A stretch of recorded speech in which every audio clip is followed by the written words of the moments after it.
Professor Dr. João Bosco Laudares, ele possui doutorado em Educação, História Política, Sociedade pela PUC São Paulo. Foi o professor do mestrado em Educação Tecnológica do Cefet-MG e atualmente é professor do mestrado em Educação da PUC Minas. Ele é pesquisador em Educação Profissional, Educação e Trabalho do Cefet-MG e também da PUC Minas.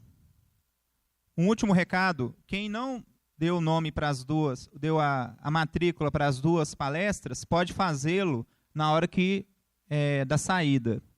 Na hora que você sair, você pode chegar lá e dar a matrícula. E, novamente, os alunos que tiverem aula, eles têm que procurar o professor, os professores estão aqui no teatro, para poder responder a chamada. Se vocês não encontrarem o professor aqui no teatro, aí vocês podem procurar o coordenador só para avisar para ele, ok? Bem, bom dia. Eu quero agradecer ao Alexandre pelo convite, estar aqui no São Gabriel. Deve ter uns 8 ou 9 anos que eu não vim aqui, porque quando eu fui chefe de departamento de matemática, eu andava pelas unidades. Então, vinha muito aqui no São Gabriel. Então, foi um grande prazer receber esse convite para voltar aqui no São Gabriel e conversar um pouco com vocês, né? Eu falei com o Alexandre, e o Alexandre sabe disso. O lugar que eu vou falar não é o mesmo do Mauro. O Mauro falou da empresa. Eu vou falar da escola, eu vou falar um pouco mais de teoria com vocês. Evidentemente, no tema que o Alexandre me deu. Atualmente, eu sou professor de matemática, né? Inclusive, eu trouxe aqui, depois, no final, tendo algum tempo, quem quiser ficar mais um pouco aí, é um livro de equações diferenciais que nós lançamos agora, um livro muito bom, e um livro mais, uns 2, 3 anos para trás, planos, cilindros e quádricas. Depois, no final, quem quiser, a gente pode até conversar um pouco sobre isso. Mas ele me pediu para não falar nisso, ele me pediu para falar de futuro do trabalho. Então, nós vamos falar sobre sociologia do trabalho e história, e um pouco de filosofia. Ok, Alexandre? Ok. Então, muito bem. Eu estava conversando com o Mauro, e o Mauro colocou algumas questões ali que eu achei interessante. Falei, nós vamos tratar dessas questões agora aqui na minha palestra, mas teoricamente, não como engenheiro. Eu não sou engenheiro, eu sou professor de matemática e doutor em educação, né? Então, o meu lugar vai ser um pouco diferente, mas a gente vai tratar praticamente das questões que ele falou aqui, mas de uma forma mais teórica. Muito bem. Então, eu gosto, como professor, né, que a gente gosta sempre de problematizar, trazer questões, não é isso? Responder perguntas. Então, eu troquei ali a palavra, olha lá, o futuro do trabalho. E eu, então, pergunto, o trabalho tem futuro? O Mauro acabou de me falar aqui agora, João Bosco, o trabalho está diminuindo. A gente está temeroso de, no futuro, não ter trabalho, né? Então, não ter riqueza, porque é o homem que produz o trabalho que produz riqueza. Então, eu vou tentar problematizar essa questão com vocês. Será que o trabalho, então, tem futuro? Vocês poderiam pensar aí comigo, né? E eu vou desenvolvendo aqui a minha teoria, que nós vamos falar aqui, e aí, no final, a gente vai voltar nessa questão, para a gente dar a resposta para ela. E para vocês, eu fiz 3 questões, né? Já fiz questões, né? Em vez de esperar de vocês, está vendo? Olha lá, automação, reduzir ou evoluir? Quer dizer, você como engenheiro, você como analista de sistema, você como profissional de jogos, você vai para a empresa, você vai aumentar a automação, você vai evoluir, mas a automação não desemprega, não tira o trabalho do trabalhador, do homem, né? Então, como é questionar essa temática, né? Há limite para a tecnologia informacional? Há um limite, quer dizer, nós vamos chegar num limite dela. E o emprego industrial aumenta e o de serviço diminui? É isso que está acontecendo na 4ª revolução, na 3ª, na 4ª revolução industrial?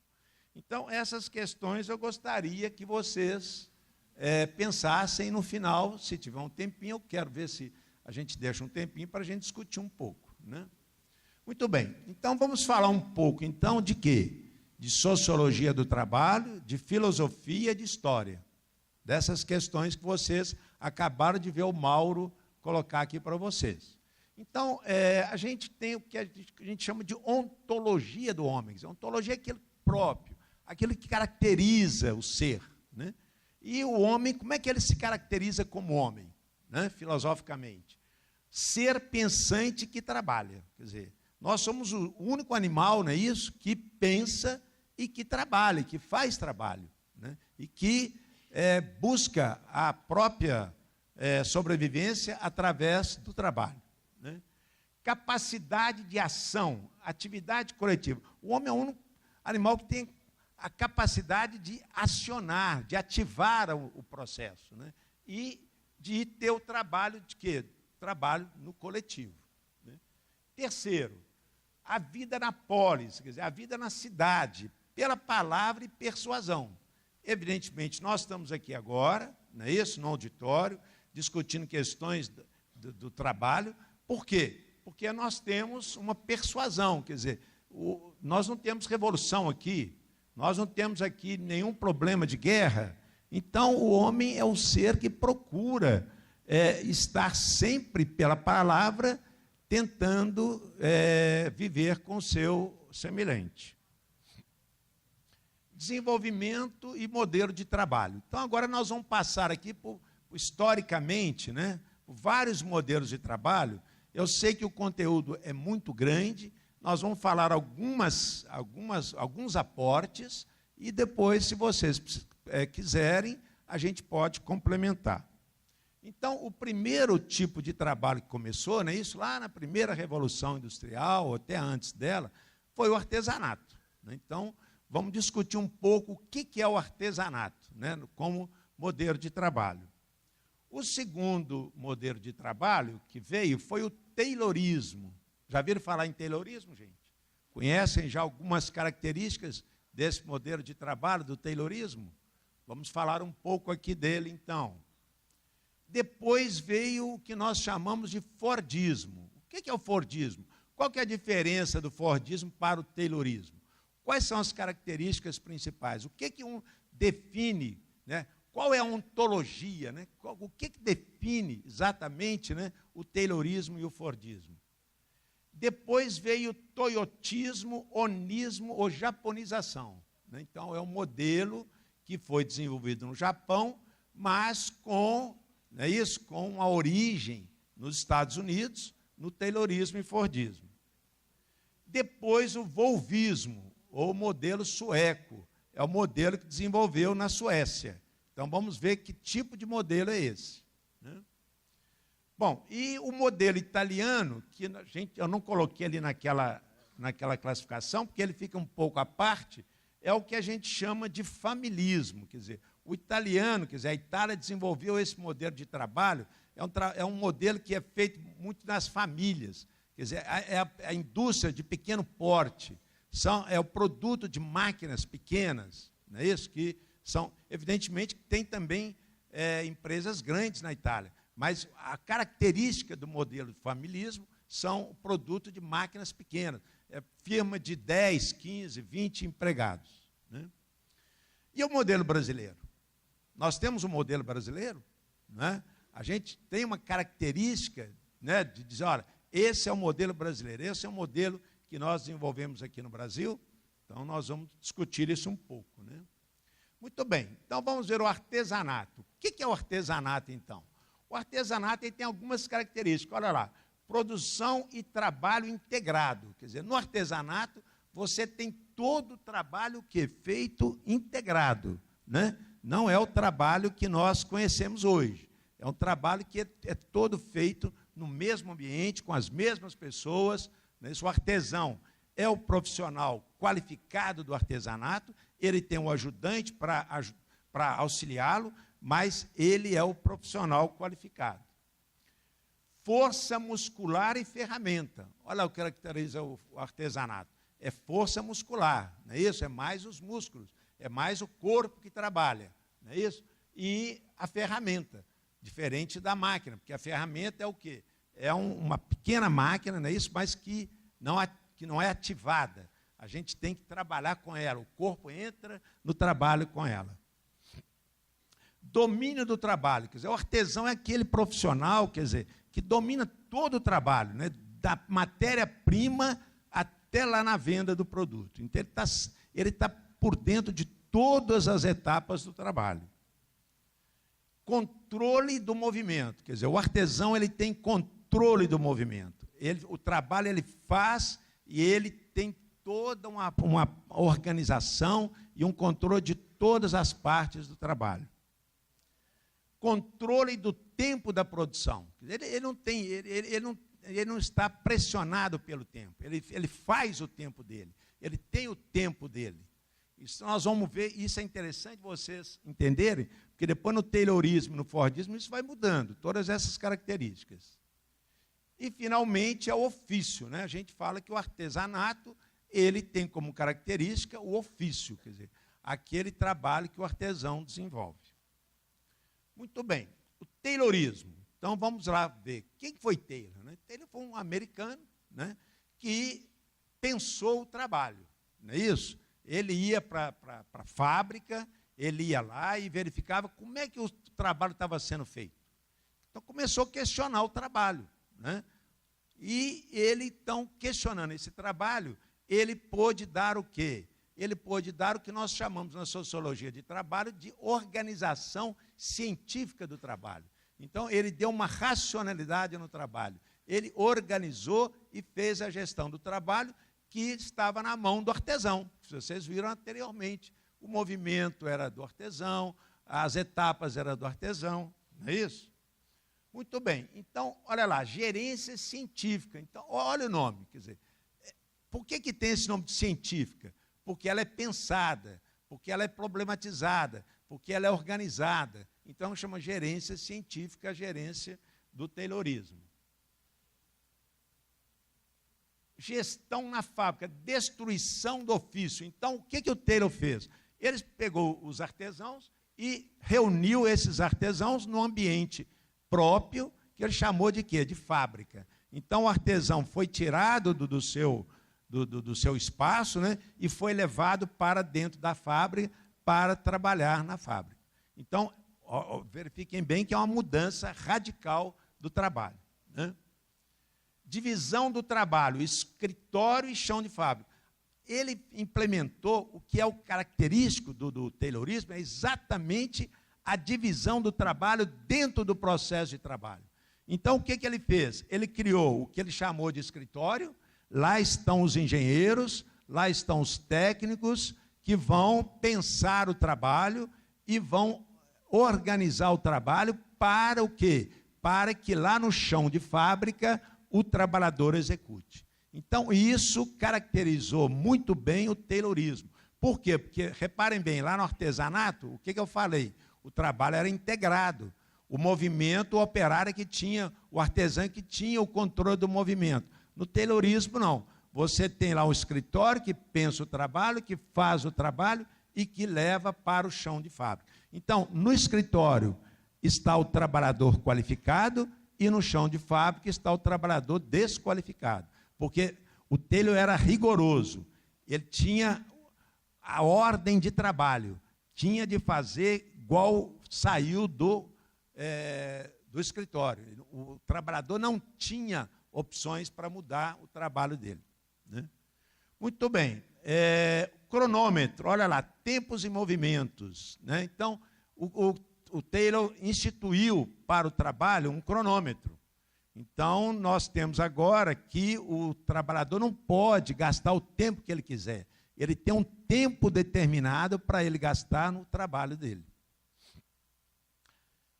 A tarefa, quer dizer, isso caracteriza também muito bem o Taylorismo. Né? Tarefa, o que é tarefa? Ora, tarefa para nós aí, até hoje em dia, não é isso? É o que é? É uma atividade, né? Uma ação corriqueira, não é isso? Banal, que nós fazemos todo dia, né? Todas as tarefas que nós fazemos são repetitivas, é uma atividade repetitiva, é uma atividade que não tem não tem muito estudo. Então, a tarefa caracteriza o Taylorismo. qualificação versus desqualificação ao João Bosco. Mas no Taylorismo, então, todo mundo era desqualificado? Não. No escritório estava lá o pessoal qualificado, que pensava o trabalho e que organizava o trabalho. A desqualificação ficava onde? A desqualificação ficava no chão de fábrica, lá que tinha desqualificação. Não é isso? E, finalmente, para que o Taylor fez isso? Evidentemente, né, gente, para acumulação capitalista. Né? Então, aí, quer dizer, como o artesão era o dono do movimento do seu trabalho, era dono do trabalho, da matéria-prima até lá no produto, ele fazia todo o processo, ele comercializava, quer dizer, ele tinha também a posse financeira. E com a fábrica, a posse financeira saiu do trabalhador.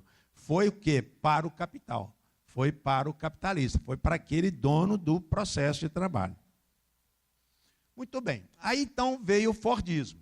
Então, o Fordismo, qual que é a diferença, então, grande do Fordismo para o Taylorismo? Olha lá, produto padronizado. Lá no Taylorismo, não tinha ainda muito padrão. Né? O Ford, não. O Ford, ele padronizou todo o processo de trabalho. Então, a caracterização do Fordismo começa por aí. É um trabalho já padronizado. Produção em massa. Olha lá, produção em massa. Ó. A produção está aqui, ó. Que, como há uma padronização, você então pode fazer muito produto. No artesanato e no Taylorismo, não tinha ainda condição de fazer tanto produto para aumentar a riqueza. Aumento de produtividade. Olha, aumentou a produtividade no Fordismo. Por que aumentou? Por causa desse problema aqui, ó, a cadeia de montagem. Isso daqui é a característica chave do Fordismo no processo de trabalho. Por quê? Porque no Taylor, eu estava aqui fazendo a minha tarefa, eu saía daqui, andava, e ia levar meu produto lá para o meu colega. E ele, então, executava a tarefa dele, passava para um outro.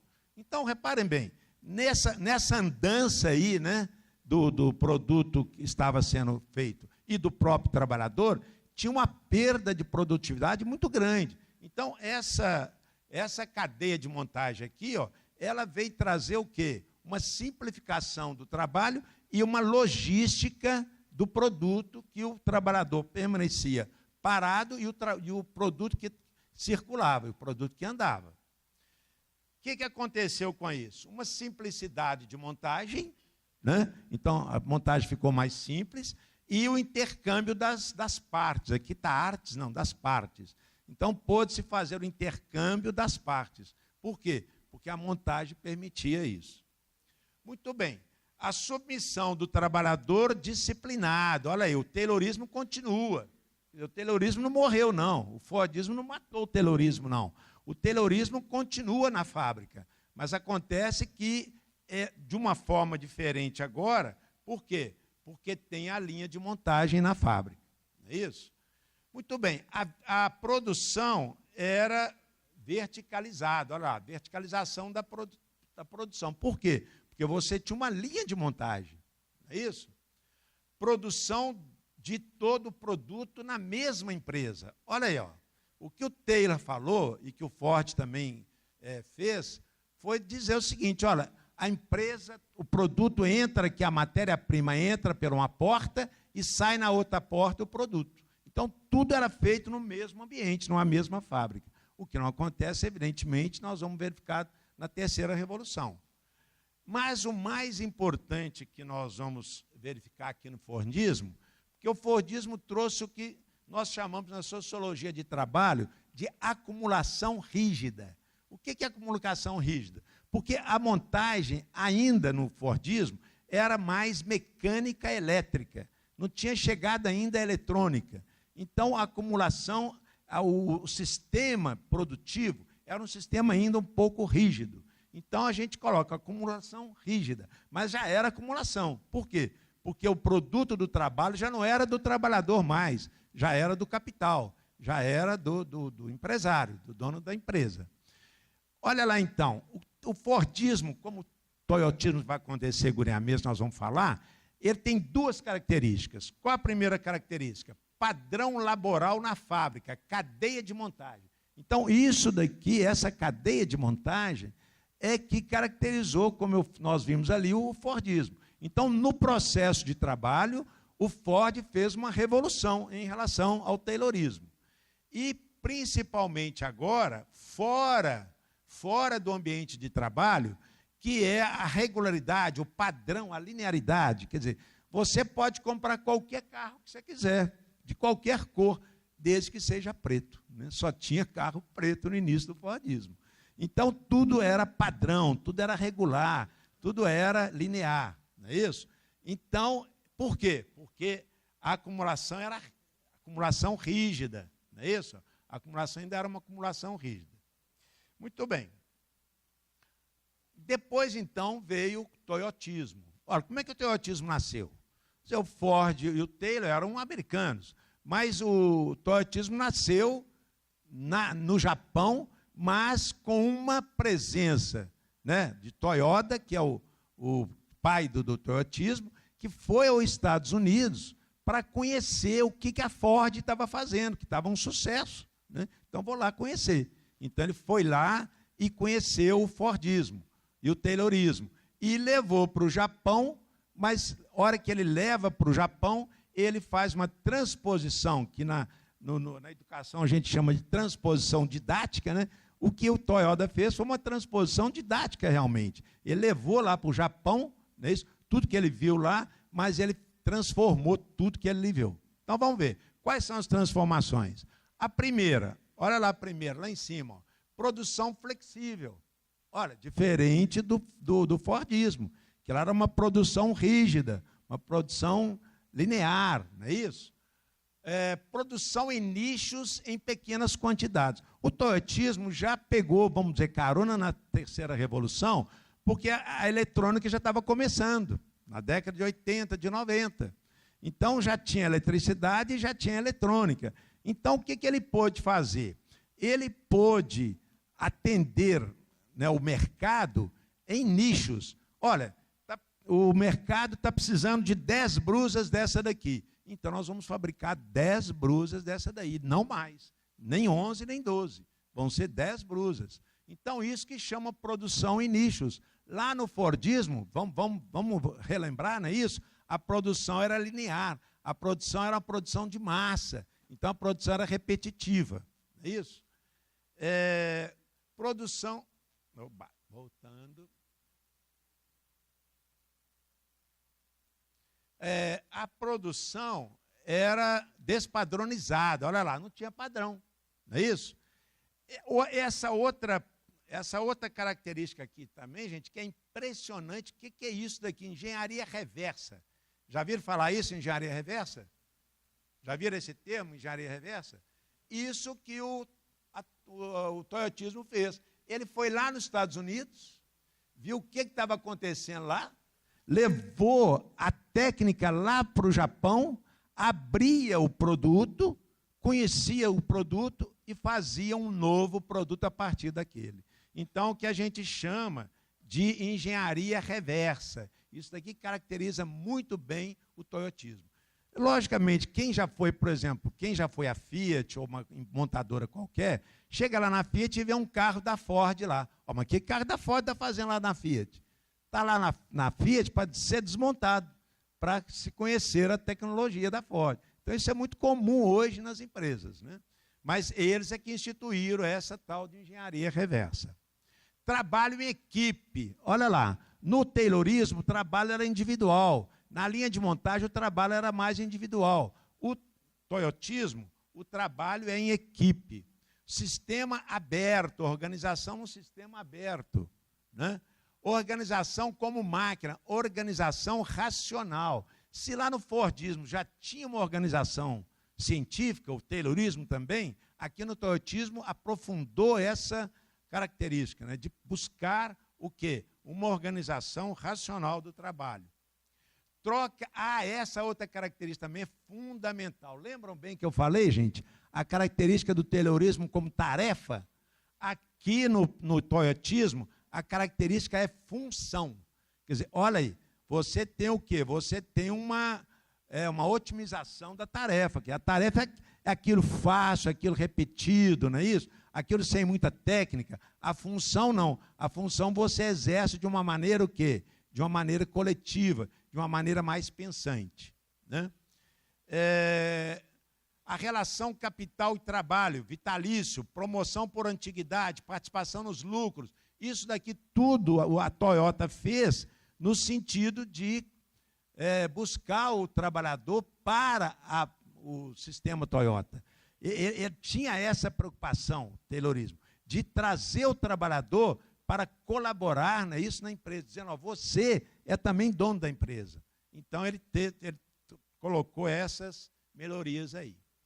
Gestão partilhada com fornecedores, olha lá, ó, já começa aqui, então, a fábrica global, não é isso? Ser diferente daquela fábrica em que você produzia da matéria-prima ao produto lá na outra porta. Agora você abre o seu sistema produtivo para os fornecedores. Então, o que nós chamamos de um trabalho com os fornecedores, uma gestão partilhada lá, ó, com os fornecedores.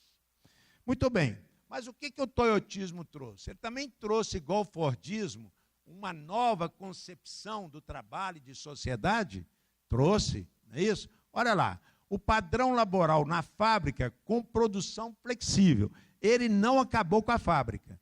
Ele deixou a fábrica como o fordismo e o taylorismo. Mas ele mudou a produção. Agora é uma produção o quê? Uma produção mais flexível, não uma produção rígida. E na sociedade? Qual que é o padrão do toyotismo na sociedade? Diversidade de modelos. Lembram lá o que eu falei da produção em nichos? Quer dizer, você tem agora uma diversificação dos seus produtos.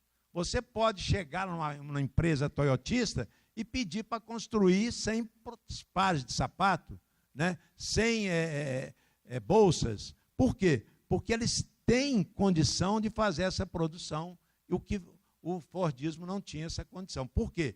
Porque no fordismo era acumulação rígida, aqui é acumulação flexível. Muito bem. E o volvismo, né? O Alexandre gostava muito do volvismo, né, Alexandre? Que é o que a gente chama de sistema sociotécnico. O que o volvismo fez em relação ao toyotismo? O que ele radicalizou mais? O que ele trouxe a mais em relação ao fordismo? Ele trouxe o que ele chamou sistema sociotécnico, que ele, no sistema de trabalho, ele coloca a necessidade da técnica e do homem. Então, olha que interessante, gente. Quer dizer, no fordismo, não se pensava nisso. No toyotismo, também não. No taylorismo, não. Mas no toyotismo já começou a se pensar com aquelas emprego vitalício, com aquelas condições melhores de trabalho. E o volvismo, ele exacerbou mais. O ambiente é um ambiente mais limpo de trabalho. Há uma preocupação de, no início do dia, discutir o que vai se trabalhar, o que você vai fazer naquele dia. Então, o trabalho de equipe, o trabalho consensuado, ele é característico do volvismo. Por quê? Porque o volvismo, ele pega o quê? Técnica e homem. Olha lá, sociotécnico, sociedade, homem, e técnico, a técnica. Então, vamos ver algumas características dele. Não é isso? Quais são as características? Primeiro, trabalho ergonômetro, com operários mais saudáveis. Olha aí. Então, se você vai numa empresa que é uma empresa do volvismo, não é isso? Uma empresa sueca, você vai ver os trabalhos num ambiente mais limpo, num ambiente mais ergonométrico, que é um ambiente que traz mais satisfação e menos cansaço físico para os trabalhadores, né? Organização como cérebro, a organização inteligente, sistema aprender com o cérebro, olha lá, né? Autonomia aos grupos ou departamentos, descentralizar as decisões, evitar estruturas rígidas, posturas mais abertas, tecnologia, automação e produção manual, grande uso de robôs. Então, o sistema sueco, ele tenta aliar o quê? Ele tenta aliar a produção automática com a produção manual. Porque nós sabemos que também nem tudo, né, um robô pode fazer. Então, o máximo que ele puder fazer, o sistema volvismo busca, mas ele deixa alguma coisa para ser feito também pelo homem, né? Inovação e auto-organização, democratização da vida do trabalho, enriquecimento das funções. Vocês já viram essa palavrinha aqui, funções, não já? Ó, lá no Fordismo. Então, o volvismo tentou enriquecer mais essas funções, né? Transformar os trabalhadores, olha que interessante, gente, olha, transformar os trabalhadores de montadores de partes a construtores de veículos. Então, lá numa empresa sueca, o trabalhador, ele entende todo o processo de produção do trabalho. Ele sabe que se ele errar nessa peça aqui, lá na frente vai ter problemas, vai ter algum problema para ele ou para o colega resolver. Então, o que o volvismo faz? O que o modelo sueco faz? Ele procura dar conhecimento de todo o processo de fabricação e até fazer troca de trabalhadores para que o trabalhador tenha toda uma condição, né, de ver todo o processo de trabalho. Bem, então, João Bosco, mas espera aí, isso daí foi história, João Bosco. O artesanato foi lá no século XIX, o taylorismo fordismo foi lá na década de 60, 70, tortismo foi na década de 80 e 90, volvismo foi na década de 90, 2000. Poxa, e agora? Agora, esses modelos morreram? Não são mais trabalhados nas empresas? Lê do engano nosso. Todos eles existem. Se você for em qualquer empresa aí, você vai verificar o que é uma convivência desses modelos. Por quê? Porque, evidentemente, tem uma nova conotação, tem uma nova transformação. A partir de quem? A partir das condições que nós temos hoje de informações, na nossa sociedade de informação e do conhecimento, da tecnologia e, principalmente, de quem? Da inovação, que o Mauro já falou bastante aí para vocês. Muito bem. A organização como sistema de processamento de informação. Então, isso é na quarta revolução. Isso é hoje, né, que nós fazemos, não é isso? Vamos fazer o nosso sistema de processo, tudo baseado em quê? Em informações. Vocês viram aí o Mauro falando, quem não tem informação, não tem condição mais hoje de trabalhar, né?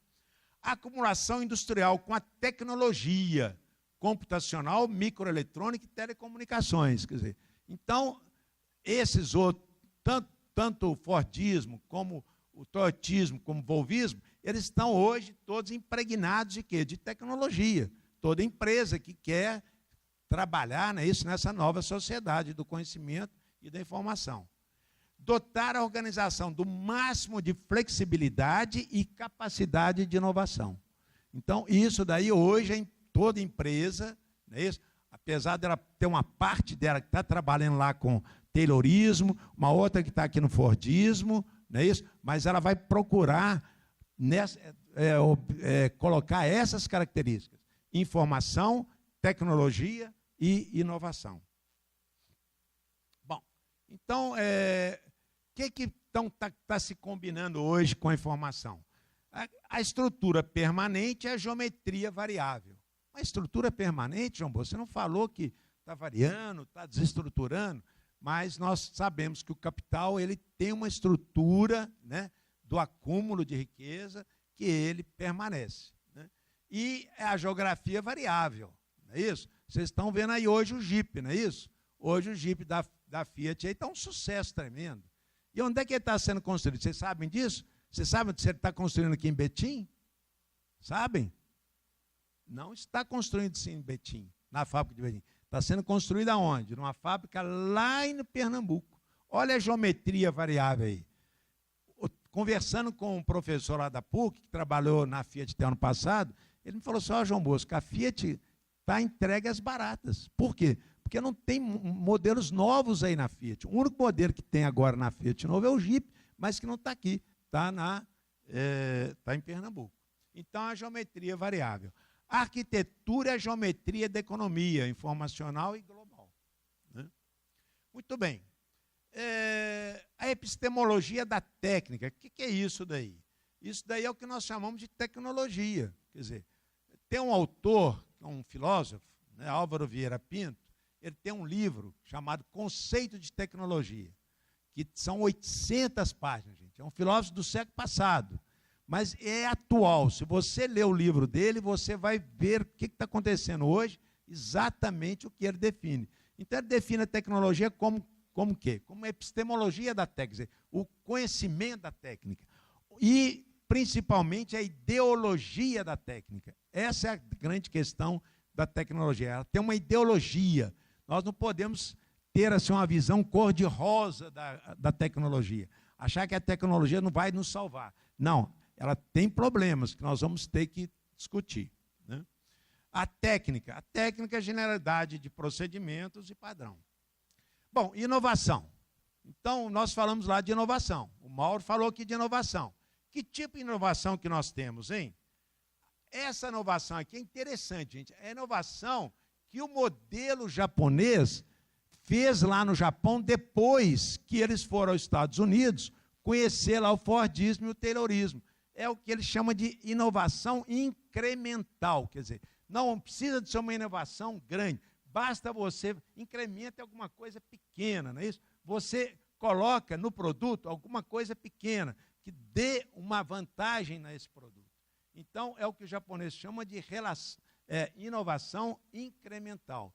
E outro dia mesmo, eu estava vendo um colega de vocês falando da startup, e ele dizendo isso lá no programa de televisão, colocando, olha, para fazer uma startup não precisa de buscar um problema desconhecido, né? Um problema enorme, não. É um problema nosso de qualquer dia.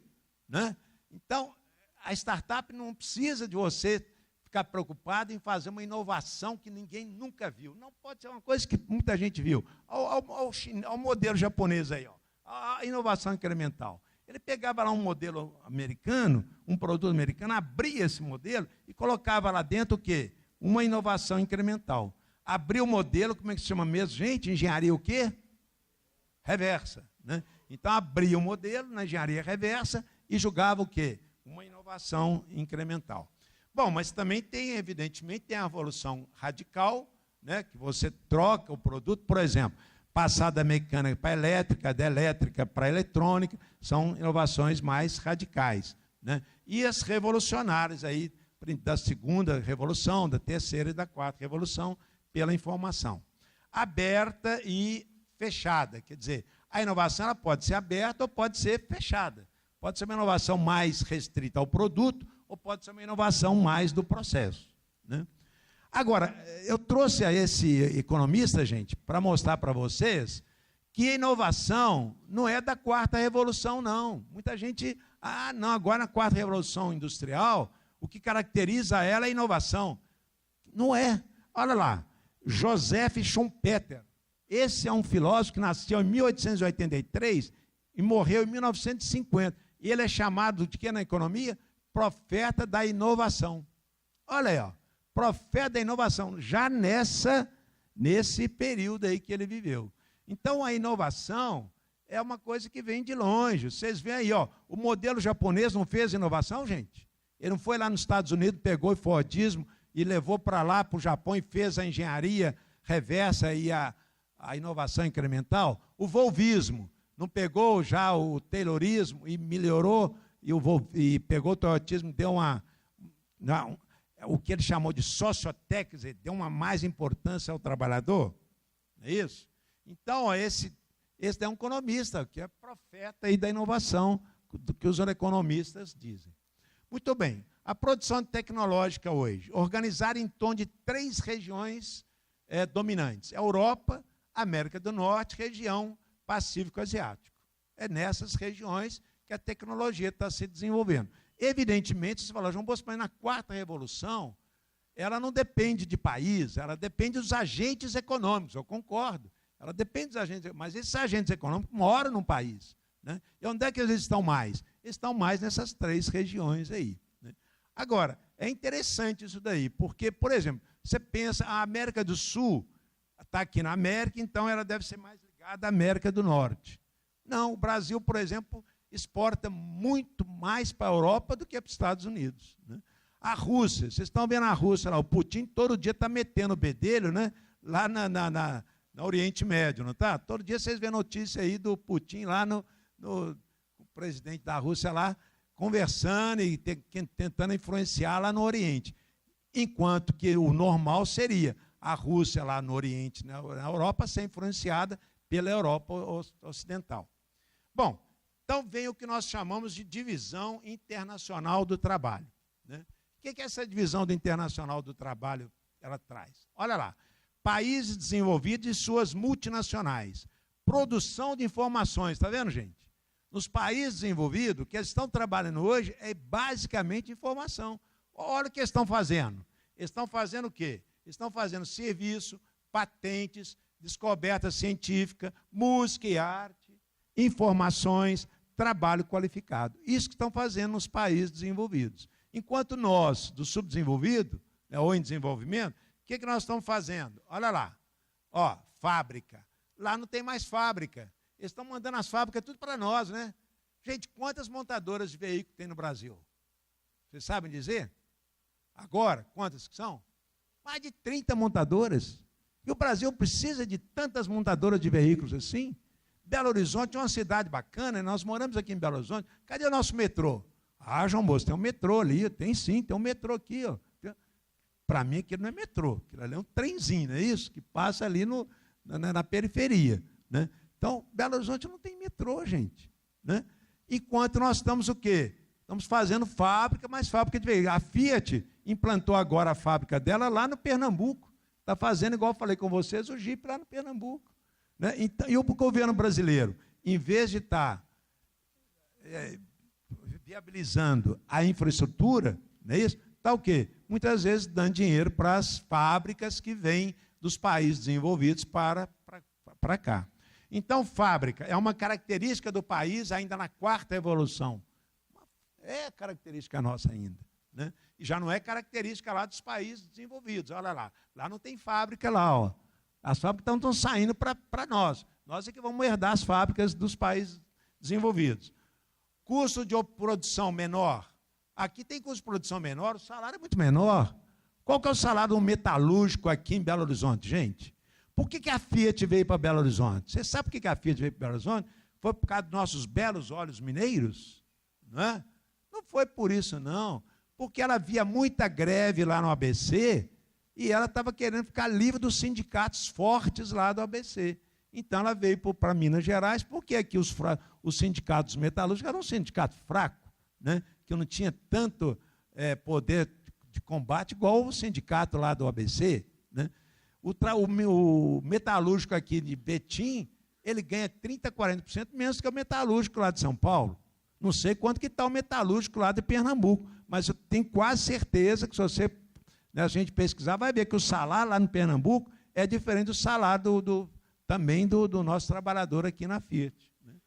Então, o custo de produção é menor. Matéria-prima, nós temos muita matéria-prima, não é isso? Eles não têm matéria-prima, nós temos. Trabalhador nível baixo de escolaridade. Então, o trabalhador aqui no país em desenvolvimento, ele pode fazer a tarefa, ele pode fazer a função, ele pode fazer tudo. Lá nos países desenvolvidos, não. Lá eles só vão fazer a tarefa qualificada, enriquecida. É pouco qualificado, olha lá, pouco qualificado e ainda tem as instalações industriais. Então, vocês estão notando aí as diferenças. Muito bem. Divisão do trabalho interno. Está acabando aí, Alexandre? Mais 5 minutos? Então, vamos lá ver. Então, vamos lá ver. Divisão do trabalho internacional. Característica da mão de obra, inclusive dos conhecimentos incorporados, inserção na economia global. Isso são as características dessa revolução que nós estamos vivendo agora, da quarta revolução. Organizada com base no trabalho ainda, tecnologia mais implementada, governo e empreendedores. Não dá para tirar o governo de tudo, né, gente? Não tem condição. Ah, vamos tirar o governo de tudo, vamos privatizar tudo, vamos tirar... Não, o governo tem a sua presença e precisa de estar presente, né? Muito bem. Na nova divisão internacional do trabalho, você tem 4 posições, ó. Produtores de alto valor, produtores de grande volume de trabalho, mas de custo baixo, produtores de matérias-primas e produtores de trabalho desvalorizado. Olha aí as características, não é isso, da nossa revolução. Bom, mercado de trabalho na sociedade informacional, decadência do emprego rural, é uma realidade que nós temos, diminuição do emprego industrial favorecendo ao serviço, né? Crescem serviços ligados à produção, como de saúde e educação, né? E desqualificados empregos de setores varejistas de venda e proletariado de trabalhadores de escritórios.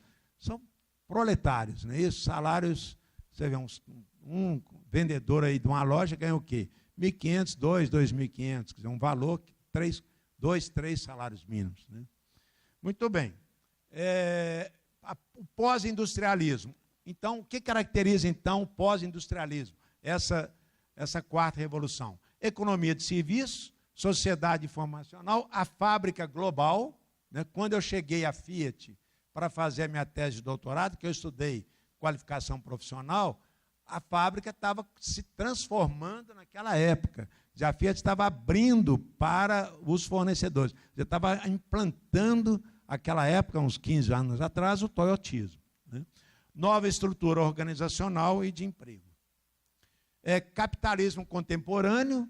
O que é o capitalismo contemporâneo? A acumulação capitalista, né? Isso daí não se abre mão, o capital não abre mão. Se você não quiser acumulação capitalista, você tem que ir para um outro país, né? Não capitalista. Enquanto for capital, vai ter acumulação. Estagnação da distribuição de riqueza, evidentemente a riqueza vai ficar para o capital, né? E a perversa divisão internacional do trabalho, vai continuar essa divisão internacional do trabalho que nós estamos colocando. Países desenvolvidos, produção científica tecnológica, países em desenvolvimento ou pobres. Olha que interessante, gente, olha que interessante como é que as palavras caracterizam. Braço forte e mente inerte. Olha aí, quer dizer, no país em desenvolvimento ou pobre, o que o capital quer é isso. Ele quer muito braço forte e a mente o quê? Inerte, né? Muito bem. A formação do engenheiro, a maioria de vocês aqui é engenheiro, né? Então trabalha com tecnologia. A CNI, Confederação Nacional da Indústria, fez uma pesquisa aí com 120 grandes médias indústrias brasileiras. O que eles encontraram? Engenheiros são deficientes em quê? Né? Atitude empreendedora. Então, nós, professores, na aula, e vocês aqui na universidade, têm que tentar desenvolver alguma coisa de empreendedorismo, porque senão nós vamos ficar eternamente em país em desenvolvimento ou pobre. Capacidade de gestão de comunicação de liderança, o engenheiro está faltando isso também. Exercício de função em equipes multidisciplinares. Então, essas 3 deficiências aí, elas são importantes para a gente se pensar nelas e para a gente combatê-las, né? Bom, então, e agora? O Alexandre vai me dar mais 2 minutos aqui, Alexandre? Então, 2 minutos. Qual a pergunta que eu fiz no início lá, né, gente? Qual que é a pergunta que nós fizemos no início? O trabalho tem futuro? O que vocês acham? O trabalho tem futuro? Quem acha que o trabalho tem futuro, levanta a mão. Deixa eu ver. Pô, a maioria acha que não tem futuro, hein? Então eu tô com vocês que levantaram o braço. Eu tenho uma visão positiva do trabalho. Por quê? Eu vou justificar aqui. Primeiro, pelo homem, sua natureza ontológica. Vira a primeira tela que eu coloquei lá, gente, ontologia do homem, um ser pensante e de ação e de atividade. O homem não sabe ficar à toa. O homem é um ser que está sempre em ação, sempre em atividade. Procura ficar à toa, gente. Um dia não, um dia a gente consegue, né? Uma semana, um mês a gente consegue, né? Mas um ano, você já pensou se você levantasse 10 horas da manhã, almoçar, ficar à toa o dia inteiro, jantar, dormir de novo, à toa o dia inteiro? Ninguém aguenta, né? Tem que fazer alguma atividade, né? Tem que procurar uma ação, né? Então, é a natureza do homem. Sua natureza política. O homem é um ser político, então ele está em ação com outro semelhante. Ele em ação com outro semelhante, ele vai acabar trabalhando, né? João Bosco, a nossa condenação, então, eu acho que é. Nós estamos condenados em trabalhar pela nossa natureza de ser do homem. Pela sociedade capitalista, acumulação de riqueza. Gente, a sociedade capitalista vai deixar o homem à toa? De modo algum. Ela vai se transformar, ela vai buscar novos equipamentos, novos processos de trabalho e vai pôr o homem para trabalhar. Para quê? Para acumular riqueza. Porque senão ela deixa de ser capitalista. Se ela não acumula, ela não é capitalista mais. Então, ela tem que pôr o homem para trabalhar. Então, é uma condenação nossa também, a não ser que a gente inventa outra sociedade, não capitalista, né? Pela sociedade informacional que nós estamos vivendo hoje. Olha lá, serviço de saúde e educação. Gente, pensa bem, o Brasil, que é um país em desenvolvimento, agora pensa outros países da África, países que ainda estão pobres, a quantidade de trabalho que tem que fazer.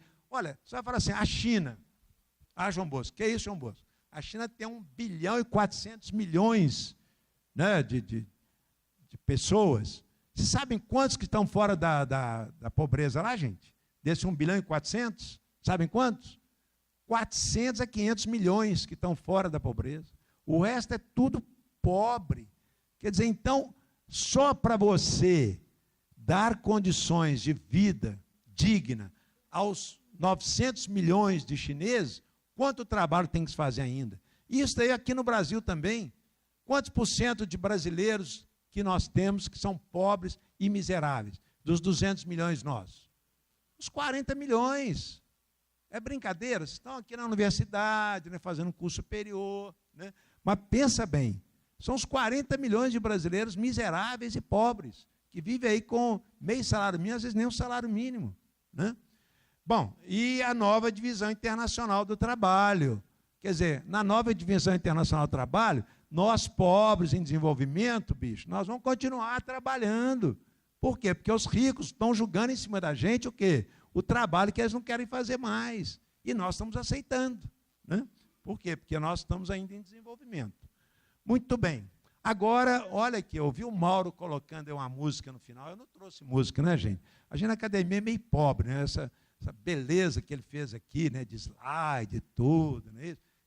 Na academia, na universidade, a gente é mais humilde, não é isso? A gente não traz... Mas tudo bem. Olha lá, eu encontrei isso, uma boa previsão. As organizações do futuro mais próximas, são mais próximas de uma banda de jazz. Olha, interessante. Isso está no livro de Sociologia do Trabalho, gente, né? No livro de Engenharia também ouvi isso, né? Olha lá, escalas africanas com harmonias europeias. O que é isso, João Bosco? É a mistura das culturas, não é isso? Olha lá, pequeno, quase nenhuma importância do maestro. O maestro não vai ter muito mais importância, né? Por quê? Porque o trabalhador vai dar conta de fazer o trabalho. Olha aí o teoetismo que eu falei, olha aí o volvismo, né, o modelo sueco. Primazia do senso comum. Numa banda você tem uma primazia do senso comum, não é isso? Isso tem muita técnica lá. Pequeno porte. Olha aí, ó. Olha o que eu falei do teoetismo, do volvismo. Produção de uma música marcada por padrões, mas com espaço para improvisação individual e coletiva.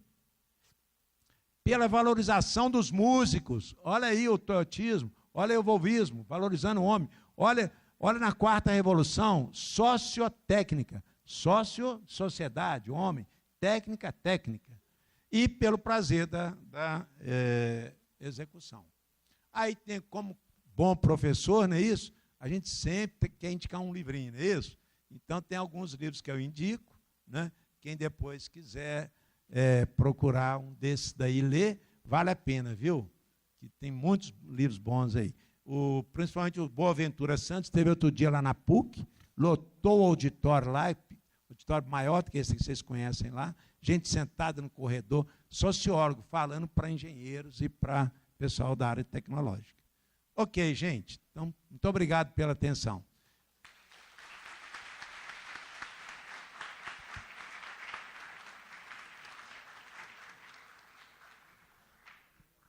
Gostaria agora de abrir para as perguntas.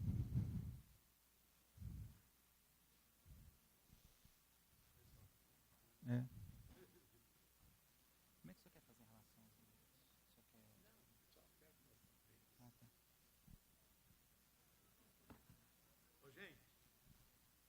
Quem não fez ainda equações diferenciais, ou está fazendo, nós lançamos um livro muito bacana, viu? Que é muito didático, tem toda uma parte de explicação, de detalhes. Então, o Júlio, quem é aluno do Júlio, está usando já a engenharia civil aí, né? Então, os outros cursos quiserem depois, eu vou deixar aqui com o Alexandre, tem 2 aqui, ou ele sorteia aí para vocês, ou ele doa, ou se ninguém quiser o livro, ele pode dar para a biblioteca também. É isso? Eu vou dar para quem fizer as perguntas.